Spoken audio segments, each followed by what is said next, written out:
In this video, we'll clarify how proteins are synthesized in the endoplasmic reticulum, also known as the factory, and through vesicular trafficking make their way to the Golgi, where they can be delivered all throughout the cell. Here is a brief overview of both organelles. First, we have this big circular nucleus which is continuous with the ER. The ER consists of these sheets known as the rough ER, since it is coated with ribosomes on the surface. There are also these ER tubules known as the smooth ER. Here in the Golgi, we see a sheet-like structure as well. Secretory vesicles are emerging from the Golgi to be delivered throughout the cell. Before we can get to vesicular trafficking, we must first understand how proteins are synthesized into the ER.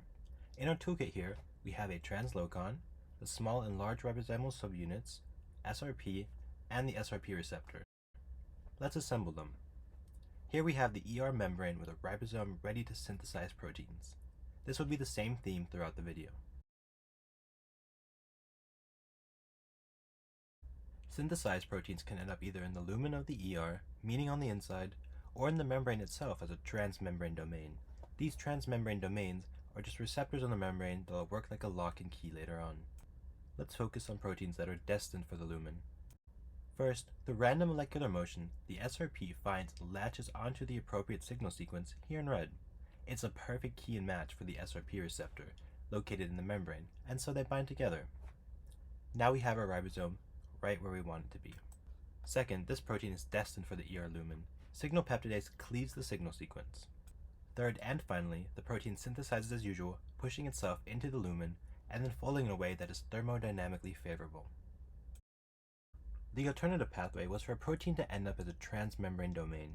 The process here is very similar, except that the needed signal sequence comes before the N-terminal and often involves hydrophobic patches.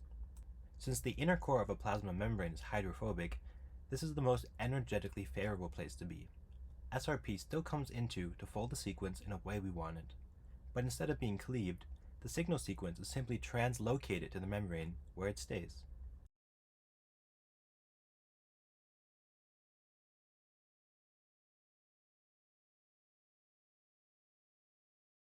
Great!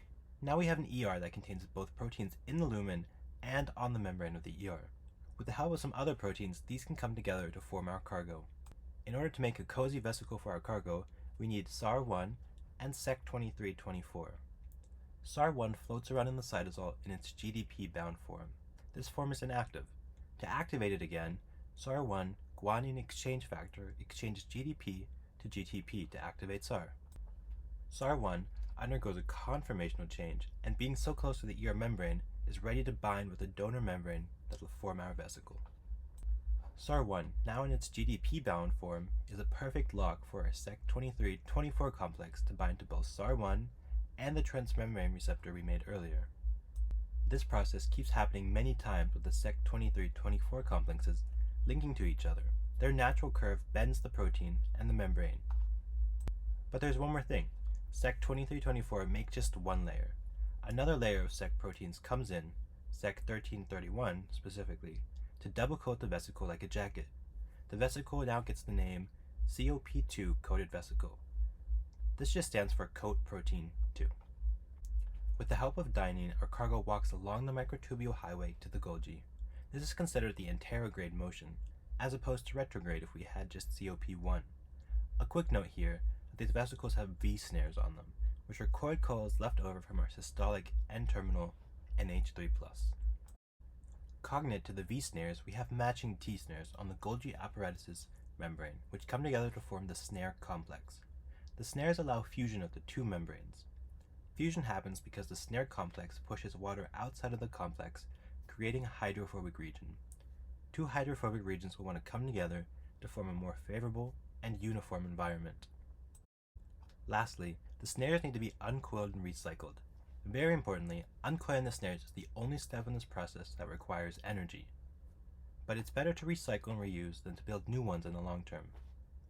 NSF uses ATP to disassemble this complex. And that's it. We have covered ER protein synthesis and Anterograde ER vesicular trafficking.